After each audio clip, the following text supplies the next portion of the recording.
haven't checked the weather yet, but I know it is the perfect day to chat about adult Jewish literature.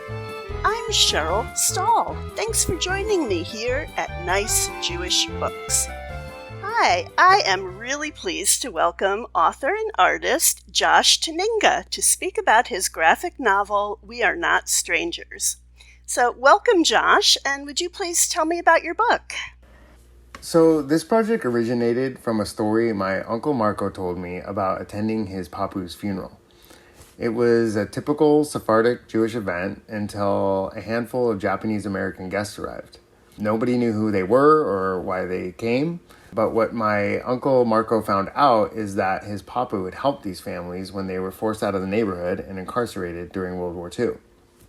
The story only took a few minutes for him to tell me, but for the next few days, I just couldn't stop thinking about it. How does a Jewish immigrant with family still overseas threatened by the Holocaust end up helping out his Japanese American neighbors here at home? So this book is about the type of environment that can create this remarkable kind of relationship and my family connection to Seattle and the Central District and that unique environment. Yeah, I thought it was a beautiful book. It was a wonderful story and just beautiful drawings and illustrations, and we'll talk more about all of it. So the two big pieces were the Sephardic community and your great uncle, and then the Japanese community. I don't know if people know that there was a large Sephardic community in Seattle. Can you talk about how the community got there and what life was like there?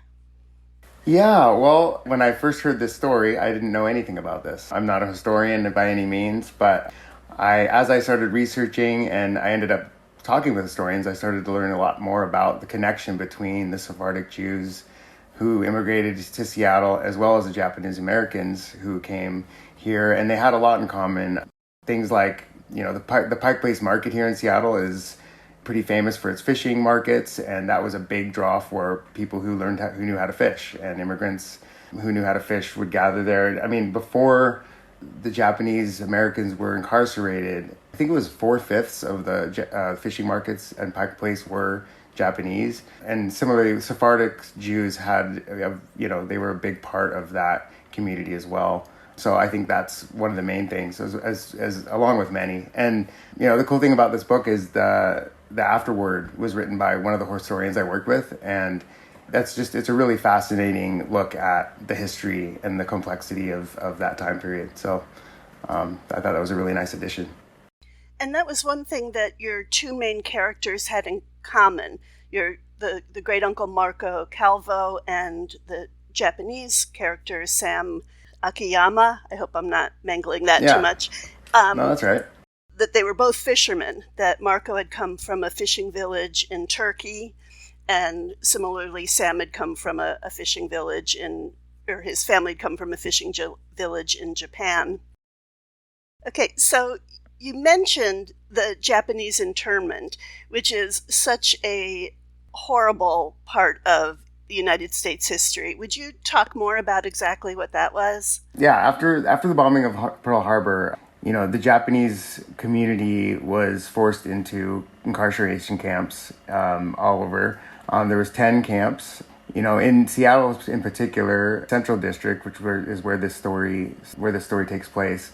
The Japanese community there was, I think, the second largest in the U.S. at the time before the incarcerations happened. And the Central District was just a really unique place because it was where all the minorities and immigrants would settle, where they were blocked from living elsewhere. They could call their home, in the Central District in Seattle. So that all changed during the incarceration camps when the Japanese were forced to move. And yeah, I mean, like I said, as a child, I barely learned about this topic in school. And so as I researched this project, I was surprised to learn that things like, I think it was 120,000 citizens were put into camps. Not one of those, And the key word is citizens. Oh, absolutely. I think 2/3 of them were American-born citizens, which is just shocking. So that was just kind of, I feel like it's just a big gap in our education system, right? Because you just kind of, I mean, the other thing that I thought that was really interesting for me was, you know, you learn how we're taught history in school is like, I learned about briefly the incarceration camps, and then you learn about the Holocaust, but as a child, little did I know that these were happening simultaneously. And it's like, it's kind of shocking that even as an adult, I didn't really put that together. And I think this is a really unique story in that it just kind of shows the juxtaposition of those things happening at the same time and the complexity of that. Especially with the Marco character, because he's a Jewish immigrant who has an ally with the U.S., but he's watching his neighbor and friend being taken from his home at the same time. And so it's not just so black and white for him, right? Right, at the same time, and also he still has family in Turkey and in Europe, Right. so he's worried about them being taken from their homes, and eventually we knew that many were murdered. So it's that another parallel there of seeing things happening here that he was worried about overseas. But on the other hand, so as much as he was struggling with this and trying to figure out how he could help his Right. Japanese neighbors, he didn't want to be seen as helping them because Yeah. he was worried that people wouldn't think he was supporting the war effort, which Oh, he was. no, no, no, no. No, yeah. I mean, I think that's just another layer of complexity there. I mean, there was such a strong movement to, with propaganda posters everywhere and just, everybody doing their part. And, don't talk to, speak English in public. I mean, even on the Japanese side, yeah. I mean, it was so layered of a complex time. And yeah, I think that it was just a really interesting thing to explore. So in your book, you sprinkled Marco's conversations with his family with Ladino, which is sort of based on Castilian Spanish with little bits of Arabic and other languages. Did you grow up hearing Ladino? Just a little bit. Things like, my grandparents, one of which was Ashkenazi and the other one was Sephardic, which was apparently when they were married, that was a big no-no at the time. Yeah, my grandfather was Sephardic. And yeah, there was just small little things. They didn't speak it really at all, but I'd hear small little phrases here and there. And I incorporated some of those things in the book. And then I tried to since the character is a first generation immigrant, I tried to put as much of that, some of that language stuff in there and have it translated in the notes. And yeah, I think that just kind of gives you a good kind of indication of where these people came from. And then the newspaper he reads at the time is a Ladino newspaper, and that's kind of yeah, it's a really interesting language because it's written in Hebrew but sounds like Spanish, and so yeah. Well, the newspapers were actually something else I was going to ask you about, because all through the book you show either of the characters reading a newspaper or newspaper stand. So you have the Japanese and Ladino and Jewish and secular newspapers with the various headlines. How did you gather all those headlines together? That's a great question. That was kind of an accident as far as like an outline tool for my story. Like I said, when I started this project, I was starting from scratch. I didn't know much about the history and the time period, and so one of the first places I started was digging up newspaper articles from the old Seattle Times, Seattle Star, and as I started doing that, I was like, oh, this would be really interesting. I mean, when I grew up, my grandfather was always reading the newspaper. That's like I always saw him doing that, and I was like, oh, this is such a nice character trait from somebody from then. And so I just started using those headlines to orient myself as well as the reader. So I think it's just kind of a good way to use those headlines to kind of tell the story in another way as well. And I think that's a really cool thing about just graphic novels and comic storytelling, is that you can do stuff like that. You can have like these really interesting visual, in one little panel, you can have like you said, a headline of this like really important period of time. And it just kind of explains a lot about the setting, because a lot of the newspaper articles I chose were they fit the chapter that I was working around, or the theme. So, and then you can see the characters' reaction as they're reading right, the paper also. right. Yeah, it's cool. It's cool you noticed that.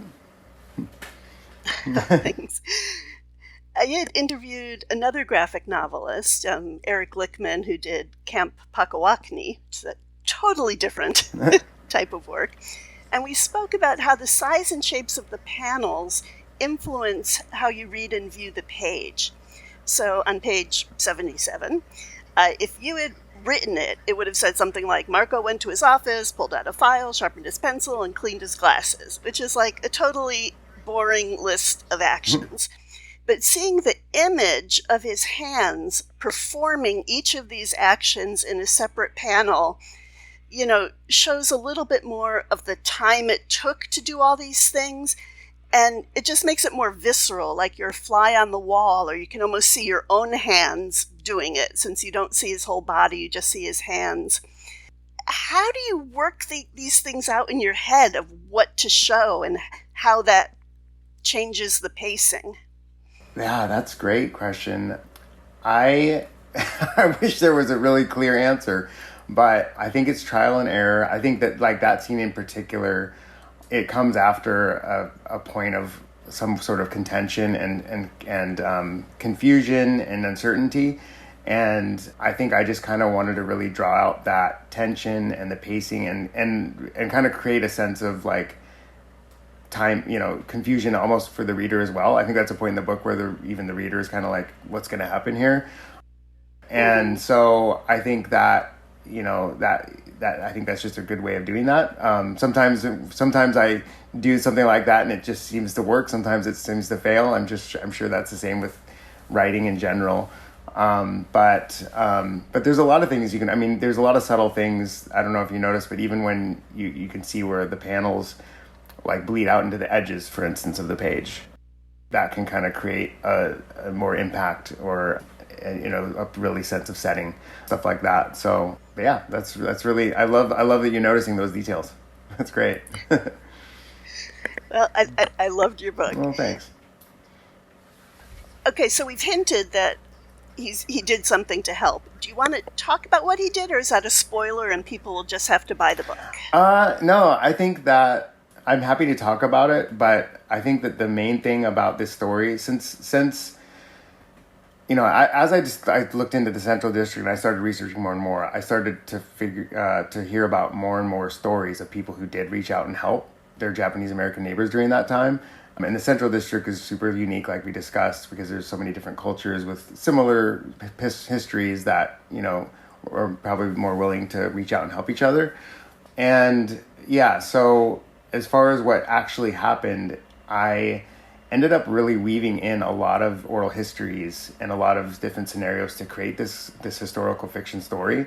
And, what happens in the story is what happened. I incorporate a lot of little details, what happened to it and what happened to people in other stories. So, yeah, I don't know if that really answers your question, but I can try again.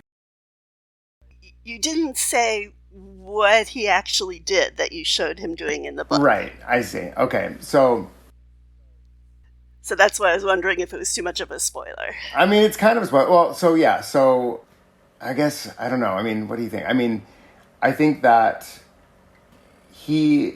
as far as the story goes, that I was told about the true story of what of my uncle's grandfather, is that he helped out these families by renting out their homes and collecting rent money and keeping their business afloat so that when they came back, they still had a house to come home to.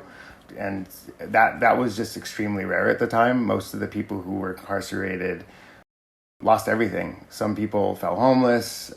They came back to bigotry and they came back to something just like almost insurmountable to come back to. So these stories that, where people reached out to help, they even in the smallest way, they had a huge impact on these families. And like I said, I researched and found a lot of different stories from the Central District of people who did reach out and help at that time. and I was able to kind of incorporate little details of all those stories into this historical fiction narrative. Mm-hmm. So you also incorporated quite a bit of humor into the book. Well, why was that important to you? Oh, Had me giggling a couple times. Wait, can you tell me one of the specific times? I'm curious. One of them was in the synagogue, in the women's section. They started whispering to each other, and then other women started shushing them, and pretty soon everyone is, whispering and shushing, and the shushing is louder than the whispering, and you can see the rabbis getting annoyed. Yeah. And Yeah, well, that's, all those little anecdotes, I incorporate that stuff because it's just true to life, right?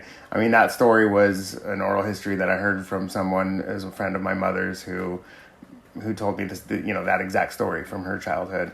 And, when I hear those stories, it just makes me excited to incorporate those in and try to convey that. Just because, even in tragedy, there are funny moments, and there are, we've all experienced that before. So I think it just adds a realistic. it just read so true to me when I was Good. doing it. And the other one was with the girl in Sam's house when she was, "Why?" And he'd answer, and then, "Why?" And every time he told her the next part, is why, Yeah. why? It's like, okay, I remember those days. That's just kind of pulled from my own kids, I think, just kind of their inquisitive nature and patience of the father explaining something. So we mentioned that you had writing because of the headline. So you're obviously most of it's in English characters, but also in Hebrew and in Japanese. Do you know any Japanese, or did you have to have help? I assume those are actual characters and not just pretty lines. Yeah, I had a lot of help. Every time that was probably the best part of this entire project, was meeting with people. Every time I ran into an issue or something like that where I needed, even just something, writing the script correctly, I would meet with a historian or a friend of mine that speaks Japanese, or even just how the characters were designed, and, making sure that looks okay for the culture, the outfits the people are wearing, so every time I would meet with somebody, I might get like a little detail to throw into a panel somewhere, because I just wanted to just kind of just remember that. But sometimes I meet with somebody and I'd be like, that's going to be a whole new chapter, So, I mean, the chapter you mentioned about Sam kind of explaining the art piece in his house about his grandfather's history came from me going to, looking for an origin story for this character, and going to a friend of my family friend's Japanese art gallery, and going through some woodblock prints and finding out what to use, and those woodblock prints actually hang in my kitchen because I'm just so attached to them. So those are the kinds of things, like, meeting with people and getting feedback, even the smallest detail, like you said, just like a little bit of writing just goes a long way. Mm-hmm. Which part was the most challenging to put together? Oh, that's good. I think that just the most challenging, interesting. I mean, challenging in the way of, at first I might say drawing and inking and all that, because it's just kind of a long process. But honestly, I think that's kind of what it started with, because I was like, this is going to be kind of a long, big project to kind of tackle. But as I got into it, the writing, since that's kind of new to me, became the biggest challenge. And once I had written my script, storyboarded it out, and was finally able to start penciling and inking, that was kind of like a really nice, relaxing point, because I was like, oh, okay, I can finally put this on the page. But yeah, the writing, the dialogue, stuff like that. The research stuff was really, I wouldn't say challenging. It was just kind of time consuming, but that turned out to be pretty fun. But yeah, I'd say the writing. Yeah, just to mention your drawings, I got an advanced reader copy, and so it was all in grayscale, and I thought they were beautiful. And then I got to the last page where there's a note from the publisher saying, "Oh, the book will be in full color." So on the cover, it's full color, and it's just beautiful, soft, kind of muted tones. But The grayscale was beautiful on its own too. Oh, well, yeah, that's been a very interesting part of the process. When I got my publisher at Abrams Comic Arts, they were interested in the story, and I always had pictured it as black and white. But they encouraged me to think about color, and we found an incredible colorist named Avery Bacon, they just did an incredible job with the color. There's different palettes for different time periods, and I feel like the palette really just feels like Seattle during the time. It just has that feel. So yeah, I'm extremely happy with the color and really thankful for Avery. So you mentioned that you did a lot of research. Was there anything in your research that surprised you? Yeah, I think that, like I said, the biggest surprise for me was how valuable research can be to a project. I think as I would research, the more I researched, the more rich and more meaningful this project became. And I think at the beginning I kind of was hesitant to research because I just wanted to start drawing and just get busy and get doing it. But every time I ran into a landmark, I'd be like, okay, I'm gonna read a newspaper article, or I'm gonna go call somebody up and see if they know anybody that has a connection with the synagogue in this area or whatever. And every time I did that, not only would my story get richer, but I was like just shocked by every person I talked to. I'd be like, that could be a graphic novel in itself, this story you're telling me, right? So it made me excited about doing more of this. And yeah, so I think that was the biggest surprise for me. Like, just kind of pretending I was a journalist just became really, really fun. So you mentioned that you had to develop your character's backstory. So was there anything that you had developed that did not actually make it into the book? Oh my gosh, so many things. That's one thing I feel like I need to get better at. I feel like, especially as an artist, when I'm drawing, a lot of times I catch myself going on a tangent, even drawing out the full chapter, and then finding out later that this is actually not the right way to go. So specifically, even things like my uncle, who is the kind of, starts the story off by going to this funeral and finding out what his grandfather did. I had a bunch of scenes around him as a character and his life now and stuff like that, and it just didn't seem relevant, so I kind of removed it. And yeah, I mean, I'd say as far as writing goes, maybe at least half of the stuff I wrote just didn't make it into the book because it just didn't it didn't really make sense. So editing was a challenge, but I think it's probably maybe the most important thing. Mm-hmm. Yeah, I've heard that from other authors as well. So do you have any projects in the works that you would like to mention? I have a couple things. I'm working on another family story, and I'm really also excited about doing fiction work as well. So I'm just I'm nothing really specific, but I'm just kind of all over the place trying to land somewhere. Sounds good. And then is there anything you would like to answer or address that I haven't thought to ask? I guess the only thing I would think to mention about this book, which I think is a really nice addition, is that all this research that I did, and conversations and interviews I had throughout the process of the book, all of my notes and research are included in the back matter of the book. So I think it's a really nice tool for educators, but also for anybody else who wants to just dive a little bit deeper into the history and the time period. So just wanted to mention that.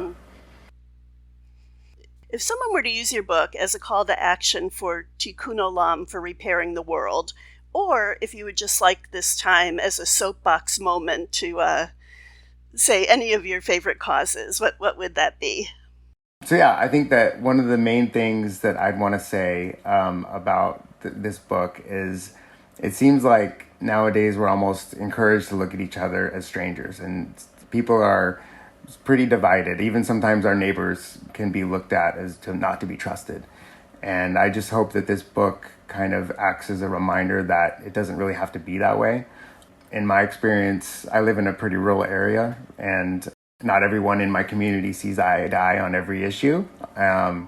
But I've found that if I reach out to people that, might not agree with me on everything, that I feel like I can always find some sort of common ground. And I think that's I think that's really powerful. And so, yeah, I think that's maybe a good takeaway. Right, wonderful. So if people would like to connect with you, what is the best way? Well, you can go to my website, Josh Tuininga, JoshTuininga.com. You can contact me there. And yeah, I'd be happy to hear from anybody that is interested in the project and wants to learn more. Wonderful. Well, thank you, Josh Tuininga, for speaking with me about We Are Not Strangers. Thank you so much for having me. This has been a lot of fun. And yeah, thanks again for looking at the project in such detail. It's really neat. I think it's really easy for people to blow through a graphic novel and not even really notice the artwork. So I really appreciate that. No, that's the part I love about it, is the mingling of the two ways of communication. Well, thanks again. If you are interested in any of the books we discussed today, you can find them at your favorite physical or online bookstore or at your local library. Thanks to Yankee for use of their Freilich, which definitely makes me happy. This podcast is a project of the Association of Jewish Libraries, and you can find it at jewishlibraries.org/nicejewishbooks. If you would like to support this podcast, please click on the donate button in the top left corner of the podcast page or the link in the show notes. I would like to thank AJL and my podcast mentor, Heidi Rabinowitz. Keep listening for the promo for her latest episode of our sister podcast, The Book of Life, a show about Jewish kidlit, mostly.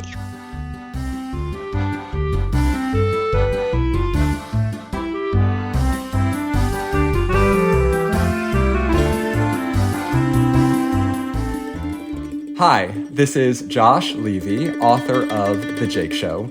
I'll be joining you soon on the Book of Life podcast. I'd like to dedicate my episode to Chris Barron and Naomi Milliner, two other Jewish middle grade authors. We are co-editors on a Passover anthology project together titled On All Other Nights. I couldn't ask for better partners or better friends. The Book of Life is the sister podcast of Nice Jewish Books. I'm your host, Heidi Rabinowitz, and I podcast about Jewish kidlit.